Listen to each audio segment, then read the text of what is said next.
আপনার ইসলাম গবেষণার ভবিষ্যৎ অন্ধকার।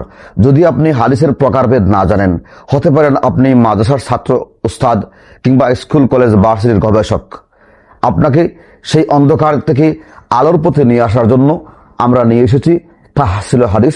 এই কিতাবে আপনি দেখতে পাবেন নুখবাতুল ফিকরে উল্লেখিত ৭৫ প্রকার হাদিসের সংজ্ঞা, প্রকারভেদ, উদাহরণ এবং হুকুম বিস্তারিতভাবে বাংলা ভাষায় উপস্থাপন করা হয়েছে। এছাড়াও বিশুদ্ধ ৬টি হাদিসের কিতাব সম্পর্কে বিস্তারিত আলোচনা আছে। এছাড়াও আপনি এতে পেয়ে যাবেন হাদিস সংকলনের বিস্তারিত ইতিহাস। যেহেতু সামনে মাদ্রাসা ছাত্রদের জন্য পরীক্ষা আছে এবং অনেকেই আবেদন করেছেন, আমরা যেন একটা অফার দিই। এদিকে আমাদের প্রথম এডিশনের স্টক সীমিত হয়ে আসছে, অল্প কিছু কিতাব আমাদের কাছে রয়ে গেছে। আমরা দ্বিতীয় এডিশনে মনোনিবেশ করতে চাই, এই জন্য অফারটা নিয়ে এসেছি।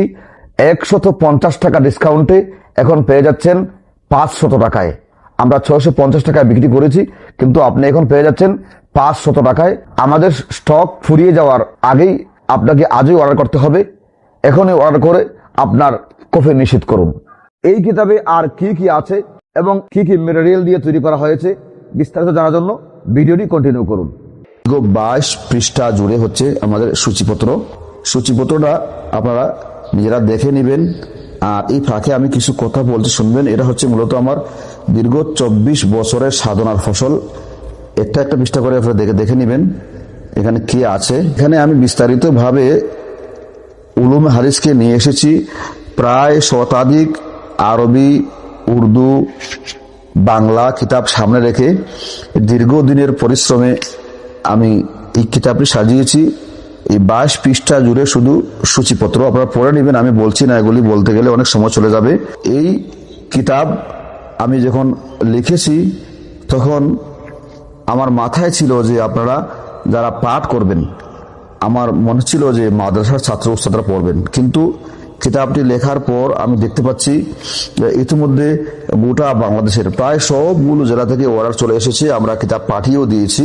আমাদের প্রথম এডিশনের কিতাবগুলো প্রায় শেষ হওয়ার পথে। আমি দেখতে পাচ্ছি শুধু মাদ্রাসার ছাত্র উস্তাদ নন, যে এখানে প্রফেসর, ডক্টর, মাস্টার, ইঞ্জিনিয়ার, গবেষকরা অর্ডার করতেছেন এবং গবেষণার জন্যই অনেকে ফোন দিয়ে বলছেন যে কিতাবের যে বিন্যাসটা আমরা দেখেছি অত্যন্ত চমৎকার বিন্যাস, এবং এই বিন্যাসের কারণে কিতাবটা মূলত সবার কাছে সমাদৃত হয়েছে। ইতিমধ্যে বাংলাদেশের স্বনামধন্য কিতাব পুস্তক যেটা প্রতিষ্ঠান রকমারিতে তারা এই কিতাবটিকে যুক্ত করেছেন, ওয়াফি লাইফে যুক্ত করেছেন, দারাজ সহ আরো একাধিক অনলাইন পোর্টালে কিতাবটি যুক্ত হয়েছে। শুরু হচ্ছে ছাত্র এবং উস্তাদদের জন্য। মূলত নুখবাতুল ফিকরে ৭৫ প্রকার হাদিস আছে, আমরা খুঁজে পেয়েছি, যেহেতু আমরা এই কিতাবটি পড়িয়েছি অনেক বছর। এই কিতাবের হাদিসগুলিকে মোট কতটা হাদিস আছে, কত প্রকারের হাদিস আছে এবং এগুলিকে সুন্দর করে বিন্যস্ত করার কাজটা এর আগে কেউ করেননি। তো আমি চিন্তা করলাম এই সবগুলো হাদিসকে এটা বিন্যাসে নিয়ে আসি। এই ৭৫ প্রকার হাদিসকে আমি ৭ ভাগে বিভক্ত করেছি। প্রথম বিভক্তি, দ্বিতীয় বিভক্তি, তৃতীয় বিভক্তি, চতুর্থ বিভক্তি, পঞ্চম বিভক্তি, ষষ্ঠ বিভক্তি, সপ্তম বিভক্তি। এই যে বিভক্তিগুলি কি দিয়ে করলাম? হাদিসের বর্ণনাকারীদের সংখ্যা অনুপাতে ৪ প্রকার। এরপরে দ্বিতীয় বিভক্তি হাদিসের সনদের শেষ প্রান্ত অনুপাতে ৩ প্রকার। তৃতীয় বিভক্তি হাদিসের বর্ণনাকারীদের দোষগুণ অনুপাতে ৪০ প্রকার। ইহা আবার ৫ ভাগে বিভক্ত। এই ৪০ প্রকার ৫ ভাগে ভাগ হয়েছে। রাউদের দোষের প্রতিকার থাকা ও না থাকা অনুপাতে ৭ প্রকার।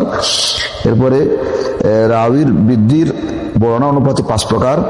এরপর ৩ নম্বরে হাদিসের পরস্পর প্রতিদ্বন্দ্বিতা অনুপাতে ৭ প্রকার। এরপরে আদালত বিনষ্টকারী দোষ অনুপাতে ৪ প্রকার। এরপরে ৫ নম্বরে জব্দ বিনষ্টকারী দোষ, বিশ্বস্ত রাউির বিরোধিতা ও রাউির অপরিচিত হিসেবে ১৭ প্রকার।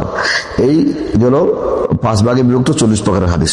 এরপরে চতুর্থ বিভক্তিতে আসছে সনদ থেকে কোন রাউির নাম লুপ্ত হওয়া না হওয়া অনুপাতে ৭ প্রকার। পঞ্চম বিভক্তিতে আসছে সনদে ওয়াসিতা বা মাধ্যম কম বেশি হওয়া অনুপাতে ১১ প্রকার। ষষ্ঠ বিভক্তিতে আসছে কাইফিয়তুর রিওয়ায়া বা বর্ণনার ধরন, কোন স্তর থেকে কোন স্তর বর্ণনা করেছেন অনুপাতে ৮ প্রকার। ষষ্ঠ বিভক্তি আসছে হাদিস বর্ণনায় শব্দ প্রয়োগ ও রাউিদের অবস্থান অনুপাতে ২ প্রকার, মুসলসল আর মানান।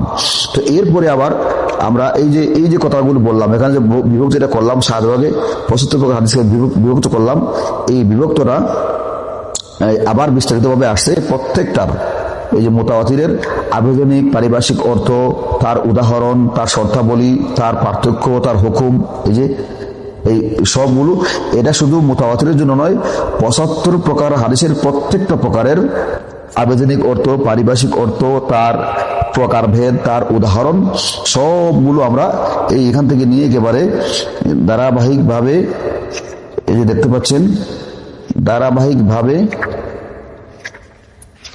পৃষ্ঠা উল্টালে অনেকগুলি পৃষ্ঠায় উল্টাতে পারবো, আপনারা দেখতে পারবেন যে সবগুলি প্রকার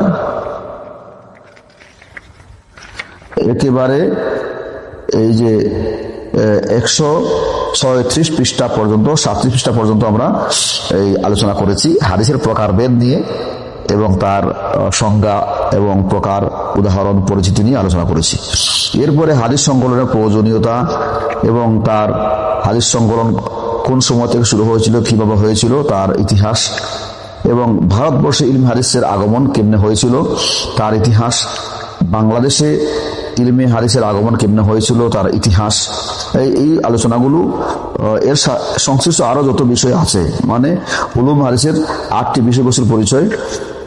এইভাবে যে হাদিসের 32 প্রকারের কিতাবের পরিচিতির কথা বলছিলাম, যেখানে দেখেন জামে, মুসনাদ, মাজাম, সুনন, এইভাবে যে মুস্তাদরাক, মুস্তাখরাজ বলতে এইভাবে মুশকালুল হাদিস পর্যন্ত 12, এরপরে এখানে 20 নম্বর আরবাইনাত, এবার 30 নম্বর আজকার, এরপরে এখানে আত-তারগীব ওয়াত তারহিব, মাসাহিব, 32 প্রকার হাদিসের কিতাব।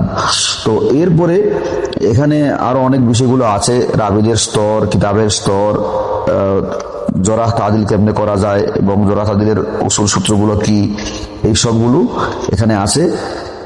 তো এরপরে আমরা এই আলোচনাগুলি করার পরে আমরা এখানে আসছি, যেখানে সাহাবায়ে কেরাম সত্যের মাপকাঠি, যারা সাহাবায়ে কেরাম সম্পর্কে বিদ্বেষ পোষণ করেন, তাদের দোষ ত্রুটি খোঁজার চেষ্টা করেন, আর তারা যাতে এই দোষ ত্রুটি খোঁজার চেষ্টা না করেন, তারা যাতে মন শান্ত করে তাদের প্রতি শ্রদ্ধা জ্ঞাপন করতে পারেন, এই জন্য আমরা এখানে 10টি আয়াত, 10টি হাদিস, 10টি ইজমার উদ্ধৃতি এবং 10টি যুক্তি উপস্থাপন করে 40টি দলিল দিয়ে সাহাবায়ে কেরাম যে সত্যের মাপকাঠি, আমরা সেটা প্রমাণ করার চেষ্টা করেছি। দেখতে পাচ্ছেন,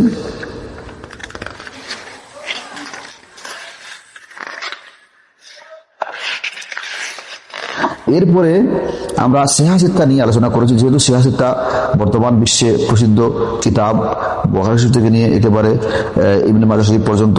তো সিহাসিত্তার শ্রেণীবিন্যাসটা কেমনে হইল, সিহাসিত্তার মুসান্নিফদের মাযহাব, প্রত্যেকের মাযহাব এবং কিতাবের বৈশিষ্ট্যাবলী, এগুলি নিয়ে দীর্ঘ আলোচনা করেছি আমরা। একেবারে এখান থেকে 179 পৃষ্ঠা থেকে নিয়ে ধারাবাহিকভাবে আমরা 256 পৃষ্ঠা পর্যন্ত আলোচনা করেছি। বর্তমানে একটি দল আছে যারা আহলে কোরআন দাবি করে এবং হাদিসকে অস্বীকার করে, বলে হাদিস মানার দরকার নাই। আমরা গুনে দেখেছি প্রায় 6টি প্রতারণার আশ্রয় নেয়, 6টি দলিল দেওয়ার চেষ্টা করে। আমরা ওইগুলিকে দলিল না বলে প্রতারণায় নাম দিয়েছি। দেখেন তাদের 6টি প্রতারণা, হাদিস লিখনের নিষেধ সম্বলিত হাদিস, এরকম যে সকল দলিল দেওয়ার চেষ্টা তারা করে সবগুলিকে চিহ্নিত করে উল্লেখ করে সবগুলোর একেবারে দাঁত ভাঙ্গা জবাব দিয়েছি এবং কোরআন এবং হাদিসের আলোকে আমরা এই সবগুলো প্রমাণ দেওয়ার চেষ্টা করেছি যে হাদিস মানতে হবে, হাদিস মানা ছাড়া কোরআন বোঝার, কোরআনের উপর আমল করার কোনো সুযোগ নেই, যাতে করে এই ভ্রান্ত আকীদায় বিশ্বাসী লোক তারা যদি এটা পড়ে তাহলে তাদের আকীদা বিশ্বাস সহি হবে এবং তাদের এই ধূম্রজালে যারা পড়েছে তারা যাতে আত্মরক্ষা করতে পারেন, আকীদা বিশুদ্ধ রাখতে পারেন। এই দেখেন এখানে আমরা সুস্পষ্ট করে সবিস্তার উল্লেখ করে দিয়েছি এবং এটা আমাদের ছাত্রদের জেহেন তৈরি করার জন্য এটা অত্যন্ত জরুরি এইটা বিষয়। এরপরে হাদিসের অত্যন্ত গুরুত্বপূর্ণ একটি অংশ হচ্ছে আসমায়ে রিজাল। যারা হাদিস বর্ণনা করেন, যারা আবি হয়ে থাকেন, তো তাদের মধ্য থেকে সাহাবায়ে কেরাম সবার আগে, এরপরে তাবেঈন, এরপরে মুসান্নিফিন। আমি এখানে সাহাবায়ে কেরাম, তাবেঈন এবং মুসান্নিফিন, শতাধিক সাহাবী এবং তাবেঈ এবং মুসান্নিফিদের জীবনী এনে উল্লেখ করেছি। আমি পৃষ্ঠা উল্লালে অনেক পৃষ্ঠা হবে, যে আমি সবগুলি একসাথে নিয়ে নিচ্ছি যাতে আপনাদের সময় বেঁচে যায়, আপনারা নিতে পারবেন ইনশাল্লাহ। এরপরে আমাদের বর্তমান সমাজে একদল মানুষের প্রাদুর্ভাব আছে যারা মাযহাব মানতে চায় না। তারা বিভিন্ন অভিযোগ, অনুযোগ, অজুহাত দেখাবার চেষ্টা করে মাযহাব না মানার জন্য।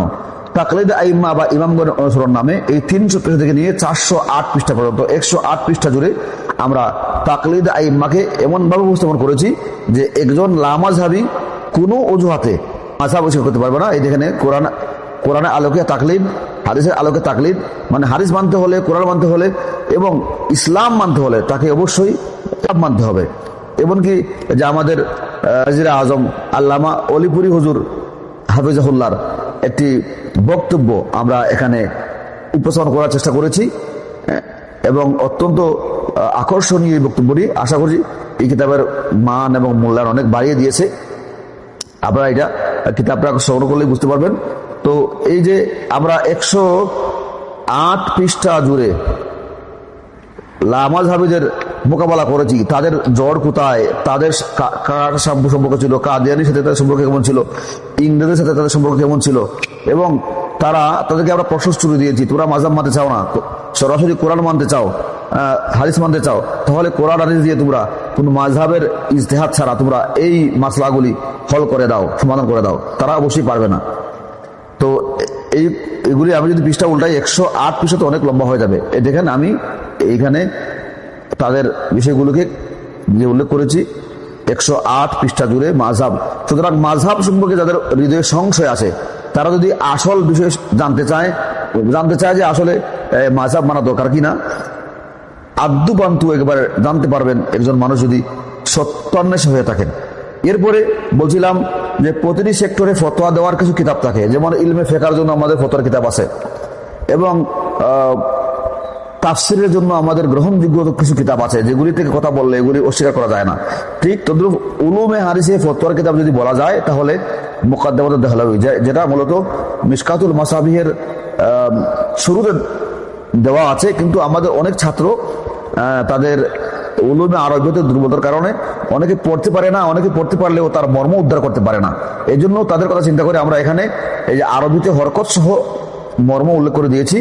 এমনকি মুহাদ্দিস দেহলভী আব্দুল হক মুহাদ্দিস দেহলভী রহমতুল্লাহ আলাইহি তিনি এই মুকদ্দিমায় সংক্ষেপে অত্যন্ত গুরুত্বপূর্ণ কথা বলেছেন। সবগুলি কথাকে আমরা শিরোনাম দিয়ে একবার সাজিয়ে গুছিয়ে উপস্থাপন করার চেষ্টা করেছি। দেখেন এখানে আরবি এবারত হরকত সহ দেওয়া আছে। বিশেষ করে দুর্বল ছাত্র যারা আছেন তাদের জন্য বিষয়টা অত্যন্ত রহমত হবে। যারা গোটা নকল ফিকর হাতড়িয়ে কিছু পাবেন না, যাদের মেধার শক্তি এরকম নেই, তারা শুধু যদি এই অংশটা পড়ে নেন তাহলে কমপক্ষে উলুমে হাদিস সম্পর্কে একটা স্বচ্ছ ধারণা পাবেন। এই 448 পৃষ্ঠার এই কিতাব, একবারে 48 পৃষ্ঠা পর্যন্তই আমাদের এই লেখাগুলো আছে। যারা চাইছিলেন যে কিতাবে কি আছে একটু দেখি, তো কিতাবটি ম্যাট স্পট ডিজাইন দিয়ে করা হয়েছে, যে কারণে গ্লিস দিচ্ছে এবং এই যে এখানে কিন্তু একটা সুতাও দেওয়া আছে এবং এখানে এই যে চেইন দিয়ে কাপড় দিয়ে বাঁধাই করা হয়েছে। ক্রিম কালারের কাগজ আছে, 65 কাগজ এবং ক্রিম কালারের দেখতে পাচ্ছেন। আপনারা যারা দেখতে চান এবং দেখে শুনেই অর্ডার করতে চান, আশা করছি আপনারা বুঝতে পারছেন। যারা কিতাবটি পাওয়ার জন্য উদ্গ্রীব ছিলেন, দেখার জন্য যারা উদ্গ্রীব ছিলেন, আমি আশা করছি দেখাতে পেরেছি। তো এবারে সিদ্ধান্ত নেওয়ার পালা আপনার, আপনি পড়বেন কিনা, গবেষণা করবেন কিনা। আশা করছি আপনাদের ভালো লাগবে। আর যারা অর্ডার করতে চান দ্রুত অর্ডার করে ফেলুন, ইনশাআল্লাহ আমরা হোম ডেলিভারিতে আপনার কাছে পৌঁছে দেবো। আসসালামু আলাইকুম ওয়া রাহমাতুল্লাহি ওয়া বারাকাতুহু।